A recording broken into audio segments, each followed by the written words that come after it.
గుమ్మడి హల్వా ఇలా ఈజీగా చేసేద్దామా?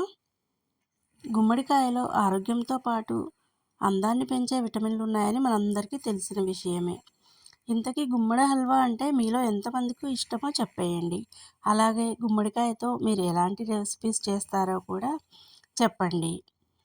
లేతగా ఉన్న గుమ్మడికాయని తీసుకొని శుభ్రంగా కడిగి సన్నని ముక్కలుగా కట్ చేయండి. ఇప్పుడు స్టవ్ మీద ప్యాన్ పెట్టి 3, 4 టేబుల్ స్పూన్ల నెయ్యిని వేసి కట్ చేసిన గుమ్మడి ముక్కలను నెయ్యిలో వేసి 3, 4 నిమిషాలు హై ఫ్లేమ్లో సాట్ చేసి 10 నిమిషాలు మీడియం ఫ్లేమ్లో మూత పెట్టి కుక్ చేయండి. ముక్క సాఫ్ట్గా అయ్యాక 1 కప్పు బెల్లం తరుగు వేసి బెల్లం అంతా కరిగి పాకం దగ్గరగా అవుతున్నప్పుడు ఇలా గరిటెతో కాస్త మెదిపితే హల్వా సాఫ్ట్గా అవుతుంది.